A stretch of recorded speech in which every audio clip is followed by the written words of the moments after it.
yourself wanting to have a nicer tone on the bassoon, or at least a different tone than what you have now? Have you listened to recordings of bassoonists and been like, wow, I really wish I sounded more like them? Most of us want to change our tone or improve our tone at some point in our bassoon journey. Talking about tone can be a little bit of a tricky topic because tone is so subjective, and it's sometimes hard to describe and get your point across to somebody when you're talking about it. But I'm going to give you some tips for how you can improve your tone in your practice and start sounding a little bit more like you want to sound. My name is Dr. Natalie Law, and I am a professional bassoonist and teacher, and I love helping people learn how to play the bassoon, improve your skills, and feel confident playing this instrument. So if that's a topic of interest to you, I'd love to see you subscribe to the channel. Give me a thumbs up if the video is helpful or at least interesting to you. And let me know any questions or your thoughts down in the comment section. Like I said before, tone is difficult to talk about.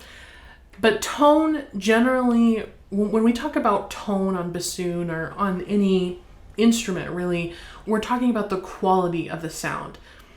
And a lot of times we talk about tone in terms of brightness or darkness, or a tone might be strident or mellow or dull or flat or vibrant.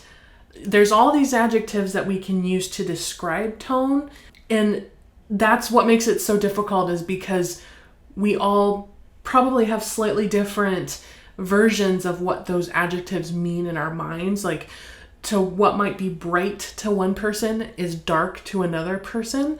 And so I don't want to get into the weeds of describing tone so much, but just to say that tone is the quality of the sound that we're talking about.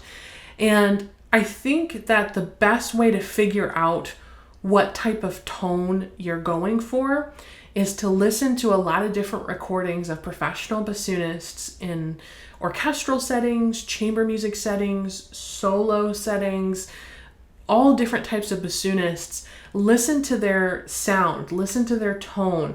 What are they doing with their tone in the recording? And that should be your goal. And you should always have that kind of sound in mind. Like, that's the sound that I want to sound like. I really like this person's sound, and I want to sound like that. That is a good place to start in terms of setting like a goal for yourself and getting that sound in your ear, and so that when it comes to your own playing, you can compare what you're playing to what the sound is in your ear.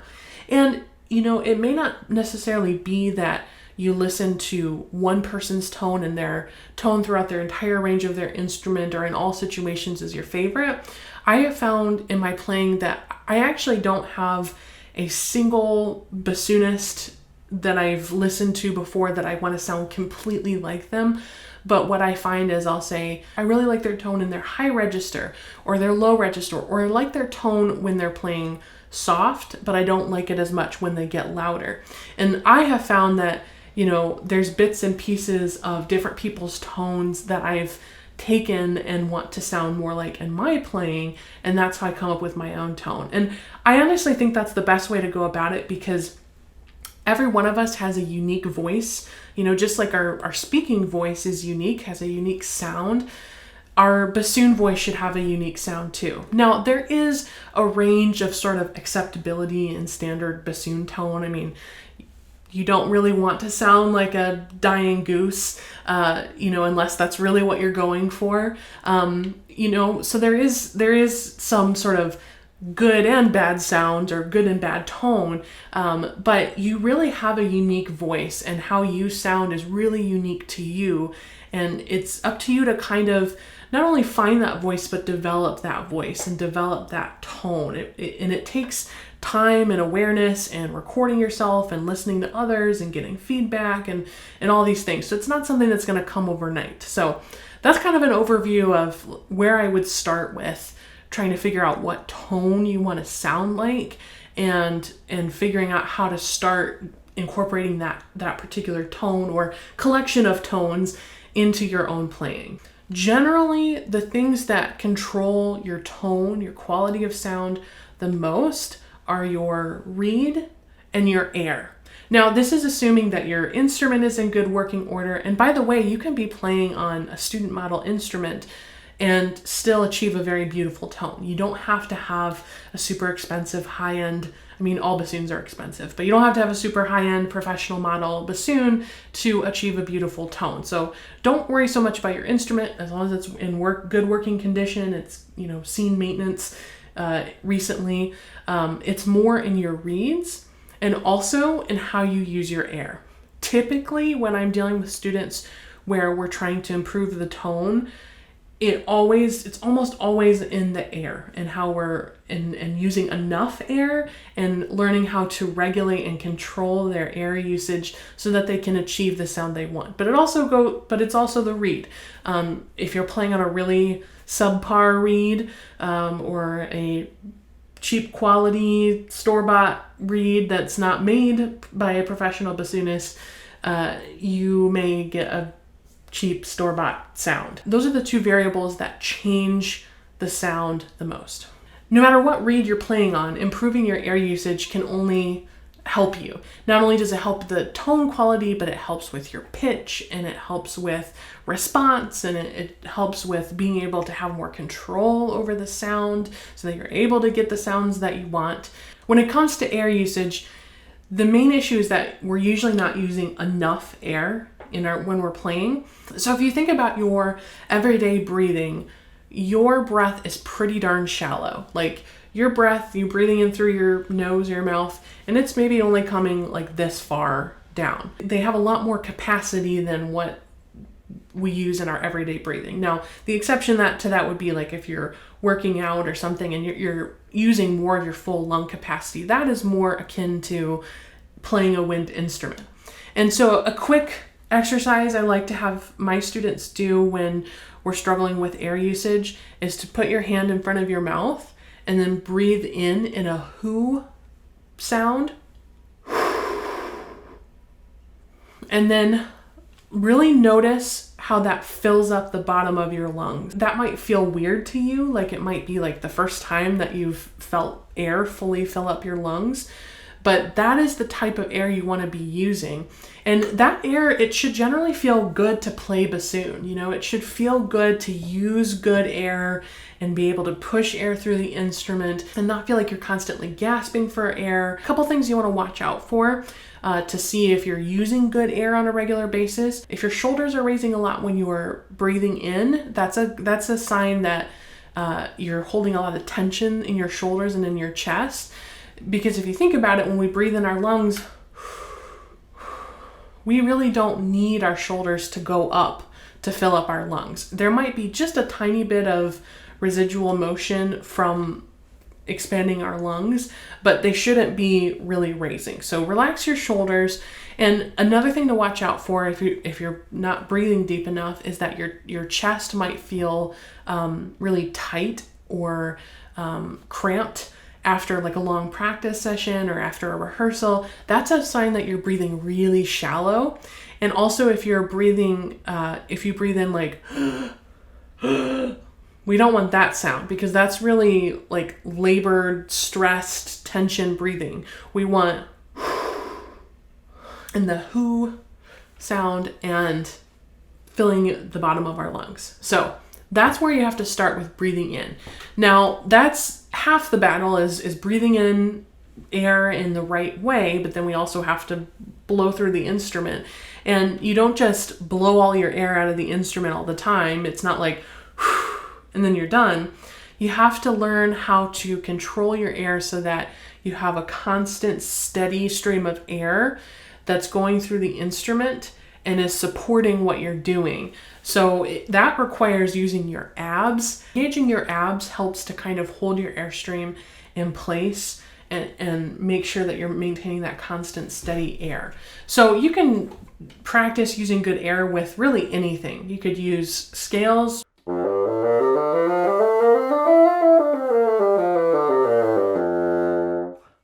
Really just practice trying to maintain a steady stream of air throughout all of your scales or any exercises that you're doing.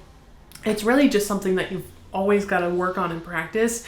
And when we get stressed about the notes that we're playing, our fingers, our embouchure, or whatever it is on the page, we tend to let go of our air. Air is the thing that goes first when we're nervous or stressed or focused on other things. And air needs to be the number one thing.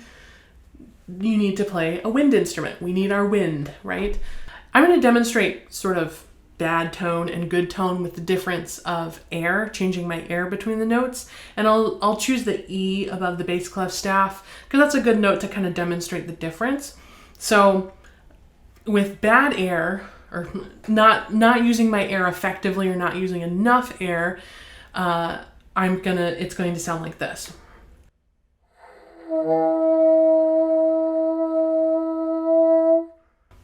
So that's not horrible. It's, not the worst bassoon sound I've ever made, but it could sound a lot better. So I'm going to do the exact same note, but now I'm going to take a full breath.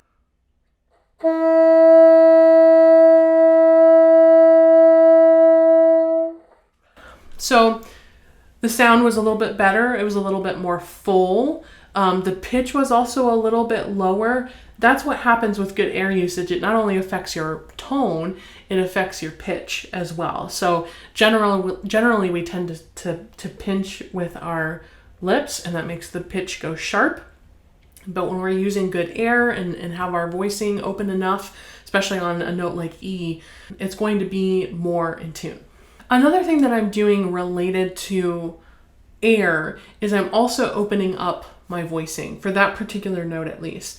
I had more of an E, like I felt like I was saying more of an E sound for the first one, and then I changed it more to O, which changes the shape of the back of my throat, changes the voicing, and that helps open up the sound a little bit more. I'm talking a lot about air, but voicing, the shape of the back of your throat, usually we're talking about A, E, I, O, U vowel shapes. Those will change the tone as well. So, for example, if I wanted to kind of play with my tone a little bit, I'm using good air, but I want to kind of have variations on my tone, I'll go through all the vowel shapes. So A, E, I, O, U, that's the shape of the back of my throat.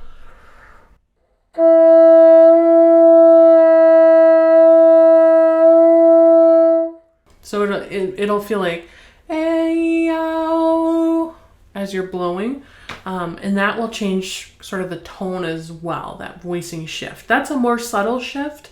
Generally, we want to go for that O shape, but we can use other vowels for certain situations. The other big factor in your tone is your reeds.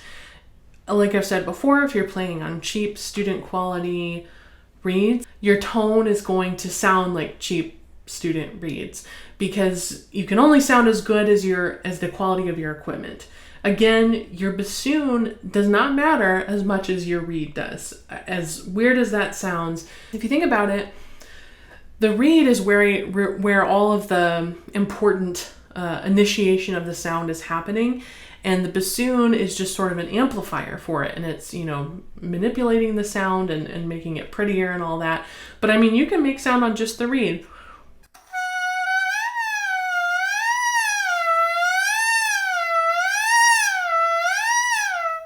You can do all sorts of sounds on just the reed, and the bassoon is what makes the sound sound like a bassoon. So make sure that if you're buying reeds, make sure that you're buying professional quality reeds.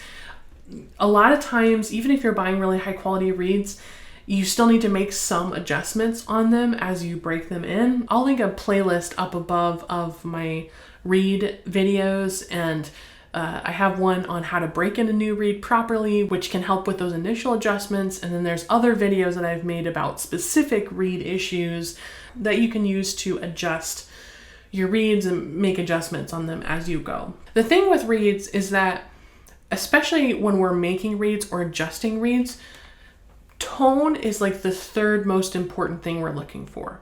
The first two more important things than tone are pitch and response, meaning response being how easily does the reed respond when you try to initiate a note. Do you get a f sound before you play? That usually means that the reed is a little resistant. Is it so free blowing that you have no control over it, that means the reed is not resistant enough typically. So we're looking at response and we're looking at pitch. Typically a reed will be on the sharper side to start out with, and we have to make some adjustments to lower the pitch. Generally, when you scrape on the reed at all or use sandpaper on the reed, it generally lowers the pitch a little bit. So if you're looking at a reed and wanting to make adjustments, adjust for pitch and response first. And a lot of times that fixes any tone issues that you might have. You know, if it's responding well and it's in tune, it probably also has a decent tone. And at the very least, they make it easier to control the reed so that you can get the tone that you want with the air that you're using. Because if your reed isn't in tune and or it's not responding the way that it should for you, it doesn't matter how well you use your air. If the reed's not doing what you want it to do, it's not going to sound the way that you want it to sound. I want to give a couple sort of bonus tips for getting the tone that you want. In addition to listening to many bassoonists and figuring out what tone you want in the first place as a goal, and making sure that your air usage is good and that you're playing on high quality reeds that are working for you specifically, there's some other things you can check. Make sure that your embouchure is not too tight. I'll link my embouchure video above, my 3-step process for approaching embouchure, and make sure that you're following that or have a good embouchure, because if you're pinching too much on the reed, your chances of having a good tone are 0 to none. So make sure that you're using the proper embouchure and you're not pinching. We want more side to side pressure and not so much top to bottom pressure. Another tip is to record yourself. As painful as it might be, just use the voice recorder app on your phone and record yourself playing things and listen to your tone, and then change something in your playing. Maybe it's how you're using your air, maybe it's fixing something in your embouchure, or maybe trying a different reed, and then record yourself again and listen for tone. So kind of listening back and comparing that sound to your ideal sound, your goal sound, will help you kind of bridge the gap and figure out, what exactly needs to change. And a lot of times it's sort of an abstract thing. It's like, maybe if I think a little bit warmer, or maybe if I think a little bit darker, or maybe if I think a little bit brighter. Using these terms in your mind can also sort of shift the shade of tone that you're looking for. Tone is a really difficult topic, as I said, to talk about. There's a lot more that we could talk about. There's nuanced tone changes and things that we're doing in different pieces of music. But I hope this video was helpful for you. If it was, please give me a thumbs up. Make sure you're subscribed to the channel, and feel free to ask me any questions or just share your thoughts down in the comments below. Thank you.